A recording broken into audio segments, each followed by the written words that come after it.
नमस्कार दोस्तों, आज की कहानी है गर्मी में आए घर में मेहमान। गर्मी बहुत ज़्यादा हो रही थी, मई की गर्मी थी और स्वाति किचन में अकेले खाना बना रही थी और बड़बड़ा रही थी कि मम्मी जी गजब हैं, थोड़ा सा भी मेरा हेल्प नहीं करा सकती हैं। इतनी गर्मी हो रही है, किचन भट्टी की तरह तप रहा है और उसी भट्टी में मैं जल रही हूँ।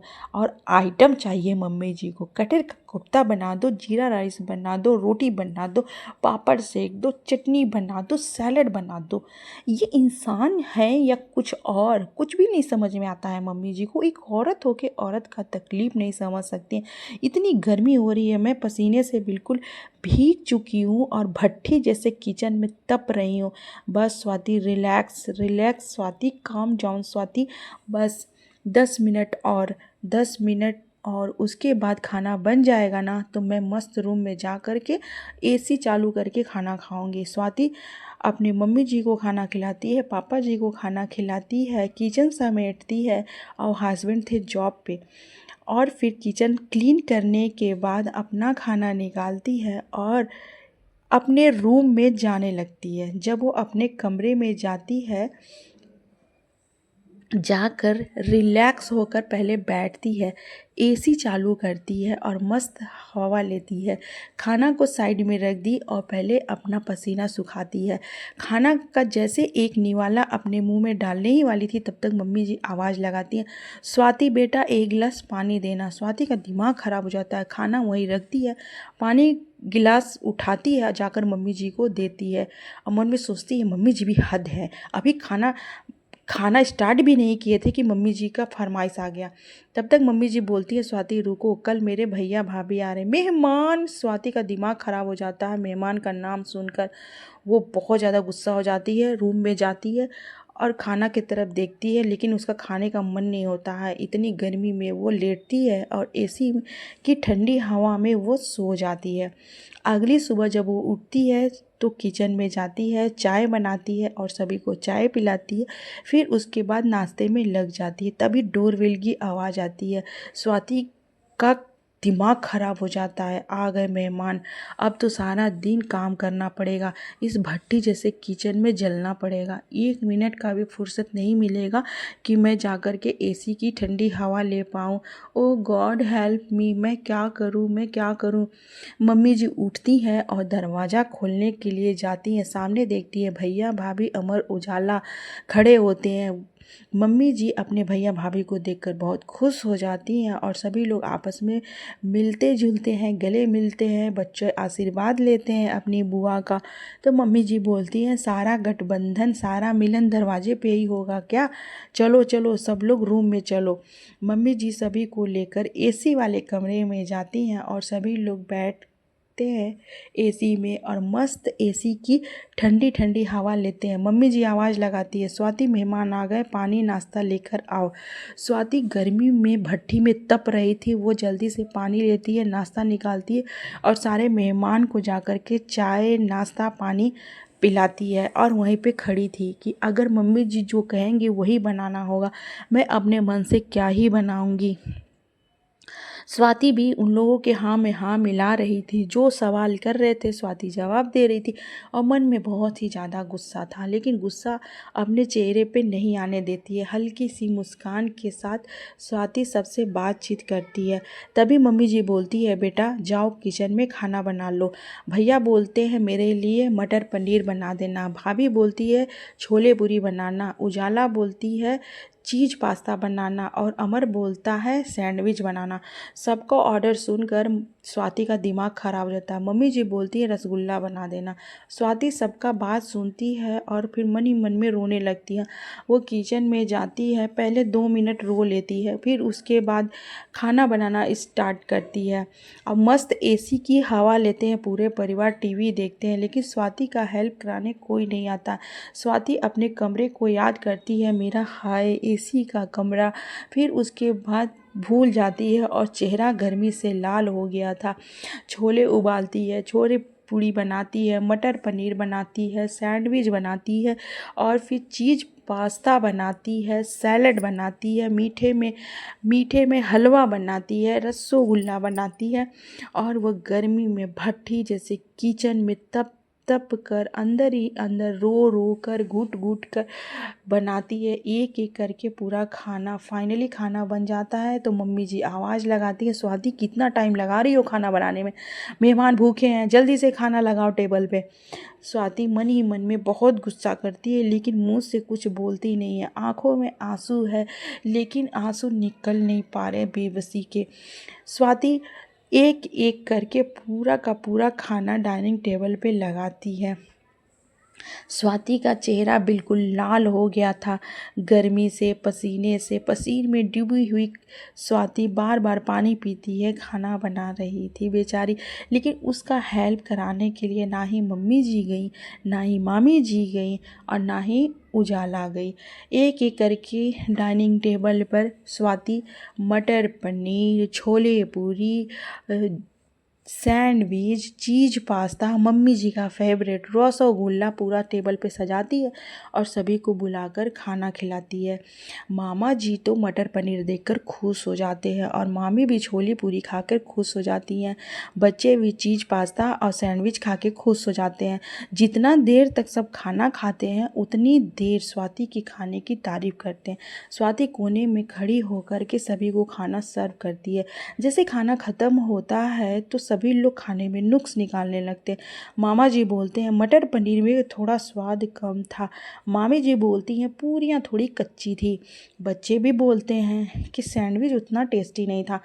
स्वाति को बड़ा अजीब लगता है, अभी सब खा रहे थे तो बहुत तारीफ कर रहे थे और अचानक से इन लोगों को क्या हुआ। स्वाति के लिए खाना कुछ भी नहीं बचता है। स्वाति बर्तन समेटने लगती है तो मामी जी बोलती हैं कि बहू सुनो, मामा जी को खाने के बाद चाय पीने का आदत है, तुम जाकर किचन में चाय बना देना। स्वाति बर्तन लेकर किचन में आती है, बर्तन धुलती है, रोती है अंदर ही अंदर और फिर चाय बनाने लगती है।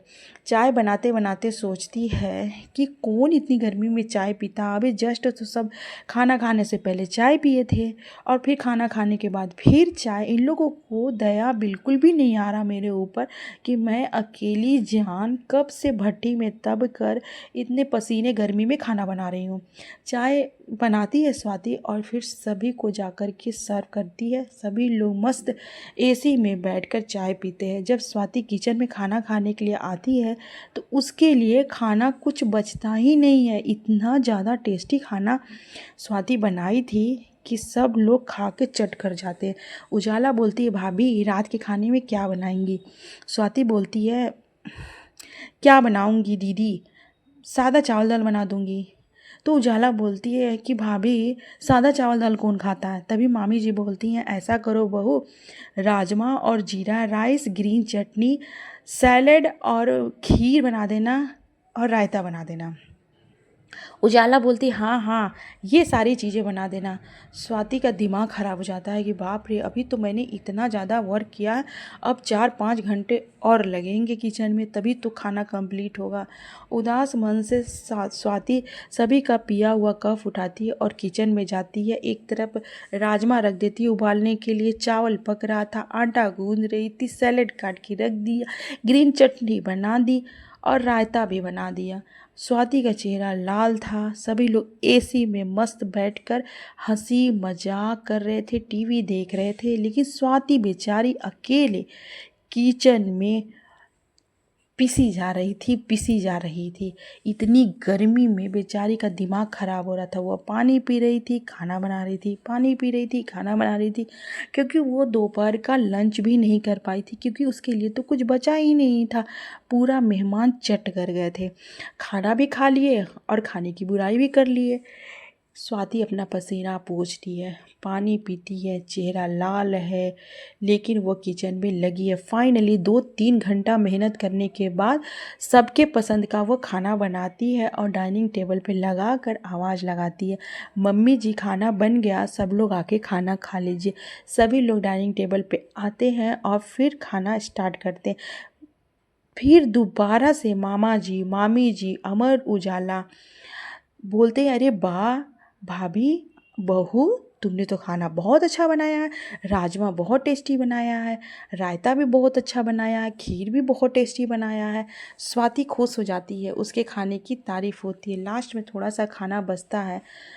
स्वाति मन में सोचती है चलो जाने दो, इतना मेहनत किए लेकिन खाना सबको पसंद आया, मुझे बहुत खुशी हुआ। स्वाति उदास मन से सारा बर्तन समेटती है और फिर किचन में जाकर बर्तन धुलने लगती है और सभी लोग एसी में जाकर के सो जाते हैं। स्वाति बेचारी अकेली बर्तन धुलती है, 1 घंटा लगता है उसको बर्तन धोने में। फिर उधर डाइनिंग टेबल साफ़ करती है, फिर इधर आकर किचन साफ़ करती है। लेकिन बेचारी के लिए खाना थोड़ा सा ही राजमा और थोड़ा सा ही जीरा राइस बचा था, क्योंकि सारे मेहमान को स्वाति के हाथ का बना हुआ खाना ना बहुत पसंद आ रहा था। वो लोग मांग मांग कर खा रहे थे, भाभी थोड़ा और देना, बहू थोड़ा और देना। स्वाति बेचारी अकेले पूरा काम फिनिश करती है अपने ऊपर चिल्ला चिल्ला कर, लेकिन मुंह से एक शब्द नहीं निकालती है। वो किचन साफ कर रही थी, तभी वहाँ पे राहुल आता है। बोलता है क्या स्वाति, अभी तक काम ख़त्म नहीं हुआ क्या? हम लोग कहाँ सोएंगे? स्वाति बोलती है चिंता की कोई बात नहीं है, हम लोग छत पे चलते हैं। वो छत पे जाती है एक मैट लेकर और फिर दोनों लोग मैट पे लेट जाते हैं। राहुल बोलता है तारा कितना अच्छा लग रहा है, टिमटिमा रहा। स्वाति बोलती है हाँ। स्वाति का नींद आ जाता है, सो जाती है। सुबह उठते ही स्वाति जब अपने कमरे का दरवाज़ा खोलती है तो उसकी आंखें फटी की फटी रह जाती है, क्योंकि रूम पूरा अस्त व्यस्त। पानी की बोतल उधर फेंका है, चादर उधर फेंका है, पिलो उधर फेंका है, चिप्स का पैकेट उधर फेंका है। वो एक एक करके समेटने लगती है, लेकिन मुंह से कुछ नहीं बोलती है। तब मम्मी जी आवाज़ लगाती है स्वाति चाय बना दो सभी के लिए। स्वाति किचन में जाती है, चाय बनाती है, नाश्ता बनाती है, दोपहर का खाना बनाती है, रात का डिनर बनाती है। 1 दिन, 2 दिन, 3 दिन, 4 दिन, 5 दिन हो गया, मेहमान जाने का नाम ही नहीं ले रहे थे। बोल के आए थे 1 दिन के लिए और पूरे 5 दिन हो गया था। स्वाति बेचारी सुबह शाम दोपहर किचन में भट्ठी में जल रही थी, तप रही थी, रो रही थी, चिल्ला रही थी, लेकिन अंदर ही अंदर मुंह से कुछ नहीं बोल रही थी। मुंह पे तो बस हल्की सी मुस्कान थी, अंदर ही अंदर रोए जा रही थी और सभी के लिए नाश्ता खाना चाय पानी किए जा रही थी। लेकिन स्वाति आज सोचती है आज मम्मी जी अकेली होंगी तो मैं मम्मी जी से बात कर ही लूँगी। वो धीरे से जाके बोलती है मम्मी जी मेहमान कब जाएंगे? मम्मी जी बोलती है बेटा मैं भी यही सोच रही हूँ। तो स्वाति चौंक जाती है, अरे मम्मी जी ऐसे बोल रही हैं। तभी मामी जी उनकी बातें सुन लेती है। मामी जी का चेहरा बिल्कुल गुस्से से लाल हो जाता है। वो जाती है कमरे में और पटक पटक कर अपनी पैकिंग करने लगती है। एकदम ताव से हॉल में आती है और चिल्लाते हुए बोलती है चलिए जी बहुत रह लिए यहाँ पे, अमर उजाला चलो। तो मम्मी जी बोलती हैं कि भाभी क्या हुआ, क्यों जा रही हैं आप? तो भाभी बोलती हैं कि बहुत मैं रह ली आपके घर दीदी, मेरे रहने से किसी को बुरा लग रहा है। तो स्वाति समझ जाती है कि मामी जी का इशारा स्वाति के तरफ है। वो अपने पति का हाथ पकड़ती है और जाने लगती है। तो मम्मी जी भी ज़्यादा फोर्स नहीं करती हैं अपनी भाभी को रोकने के लिए। वो बोलती है ठीक है भाभी, अगर आपका जाने का मन है तो मैं आपको नहीं रोकूंगी। मामी जी मामा जी और दोनों बच्चे चले जाते हैं। स्वाति दरवाज़ा बंद करती है, बोलती मम्मी जी। तो मम्मी जी बोलती स्वाति बेटा जाओ तुम रूम में आराम करो, तुम थक गई होगी, आज 5 दिन से तुम लगातार काम किए जा रही हो। मम्मी जी के मुंह से ये बातें सुनकर स्वाति की आंखों में आंसू आ जाते। स्वाति बोलती मम्मी जी बोलती है बेटा जाओ जाके तुम रूम में आराम करो, मैं आज खाना बना दूंगी। स्वाति जैसे ही रूम में जाती है लेटती है तो उसे नींद आ जाती है और सुबह से दोपहर हो जाती है। वो उठती है और शर्माते हुए रूम से बाहर निकलती है तो क्या देखती है कि मम्मी जी स्वाति की पसंद का पूरा खाना बनाती है। मम्मी तो स्वाति खुश हो जाती है, बोलती है मम्मी जी आपने मेरी पसंद का पूरा खाना बनाया। पूरा परिवार मिलकर डाइनिंग टेबल पर खाना खाते हैं। स्वाति मन में सोचती है कि मैं मम्मी जी को कितना गलत समझ रही थी, मम्मी जी मुझसे कितना प्यार करती है। सॉरी मम्मी जी, मैंने आपको गलत समझा। मैं सोच रही थी कि मैं इतना काम कर रही हूँ लेकिन मम्मी जी मेरे साइड से कुछ बोल ही नहीं रही हैं। बेटा कभी कभी बिन बोले ही सब कुछ समझ लेना चाहिए। मैं तुमको अपनी बहू नहीं अपनी बेटी समझती हूँ, लेकिन तुम्हारे मन में क्या चल रहा ये मैं नहीं जानती। लेकिन जिस दिन से तुम इस घर में आई हो उस दिन से मैं तुमको अपनी बेटी ही समझती हूँ। इतना सुनते ही स्वाति अब की आंखों में आंसू आ जाता है और स्वाति झट से मम्मी जी के गले लग जाती है। राहुल और पापा जी ये सारी चीज़ें देख रहे थे। सास बहू का रिश्ता बहुत ही ज़्यादा अच्छा हो जाता है और मन में स्वाति का जो कड़वाहट था अपनी सासू माँ के प्रति वो सब खत्म हो जाता है और दोनों सास बहू और उनका अपना परिवार खुशी खुशी रहने लगते हैं और बिन बुलाए मेहमान की हो जाती है विदाई।